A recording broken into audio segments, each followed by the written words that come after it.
Hi, it's me, Dr. KT, and welcome to ODDDUCKSCIENCE. Let's jump right into it. So I know I showed you a package of my favorite treat, which is peanut M&Ms, and it had the words bioengineered on there. So in my research, I found there are two terms we have to talk about. The first one is GMO, which stands for genetically modified organisms. And the second one is bioengineered ingredients. Now, here's the kicker. All GMOs are not bioengineered, but all bioengineered ingredients are GMOs. And let me explain why. So GMO can be things that are not used in a lab. It can simply be you and I putting some plants together and doing something called crossbreeding. And we've seen this in the grocery store. And I know this is going to make you clutch your pearls, your necklaces, and take a guess. But about 90% of the foods that we eat are genetically modified.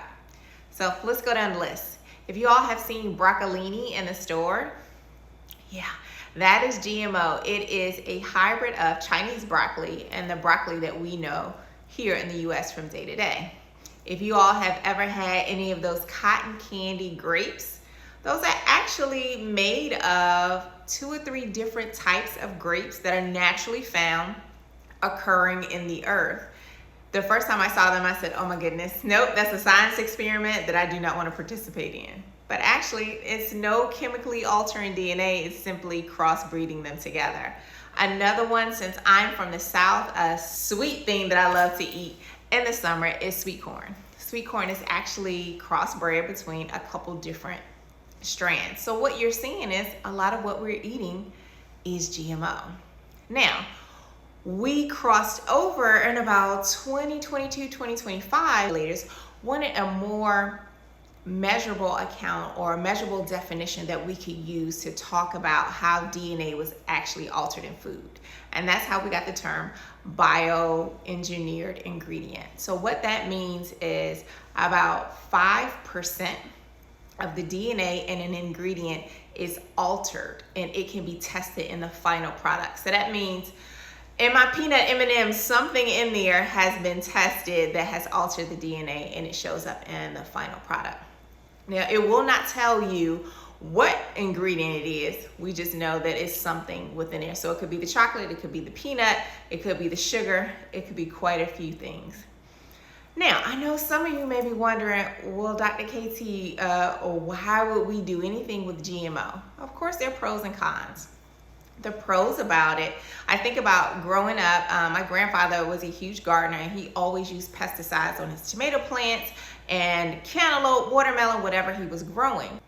What we know is that now they can alter the genes in those plants so that they are pest resistant. So the pests aren't starting to eat the crop up, which means we use less pesticides and less pesticides are getting into the environment.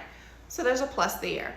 Another thing about GMO is that when you genetically modify some of these organisms, you can put plants in them so that they're very drought resistant, so that they can survive in areas and people can still plant food.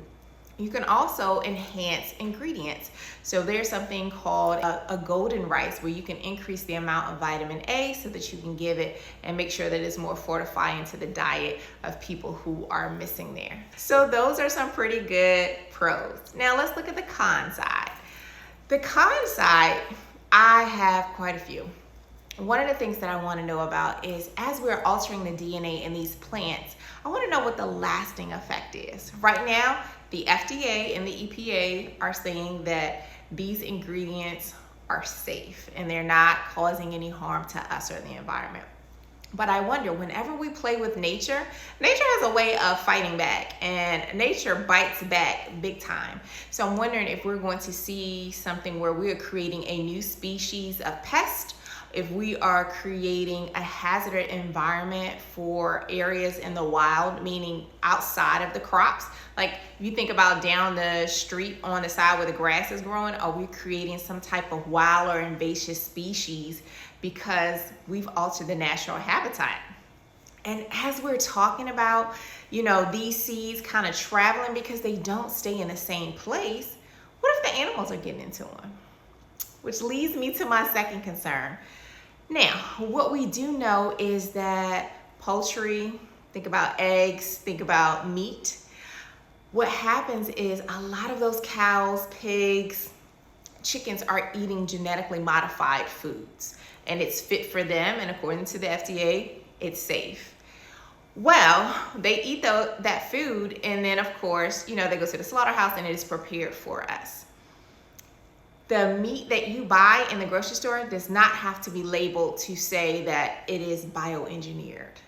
Again, let me say that. The meat that you buy does not have to have that label. They are saying that it's not going to show up in the DNA in the finished product. But how do you know if we're not testing it?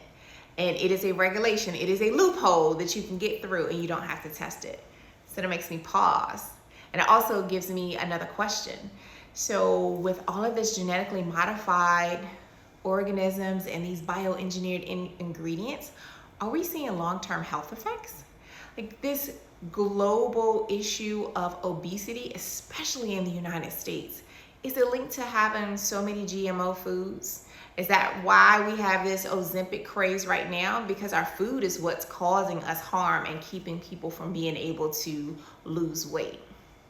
There's a thought there. There are also a group of concerned citizens who are saying, will these GMOs be linked to cancer or causing cancer inside of us because you're altering genes? And when you're altering genes, genes are inside of DNA. What are the lasting effects?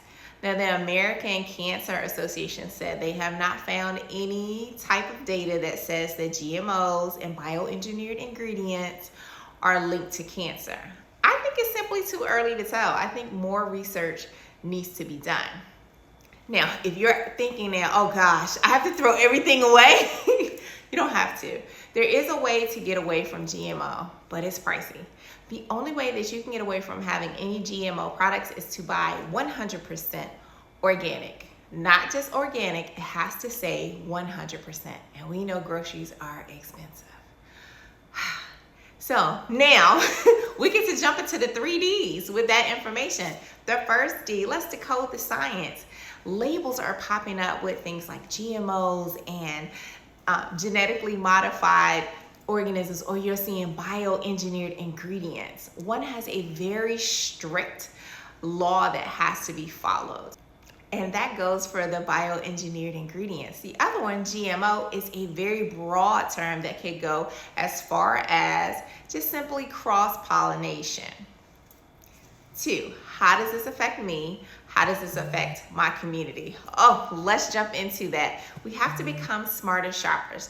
And when we become smarter shoppers, we're looking at the labels. But let's be real, sometimes things are just too expensive to try to go for 100% organic. So we're gonna choose wisely when we can, and we're just gonna have to pray over this food. Oh God, we thank you. Okay, the last 3, dazzle. How do I put my dazzle on this? As always, we're gonna educate the people around us. We're gonna try to make smart choices. The majority of packaged food, I think they said about 90-95% of it has bioengineered ingredients. So if we can stay away from that, I think we'll be okay. Well, I hope you learned something today. And as always, science is accessible for everyone. I hope you all have a glorious day. Until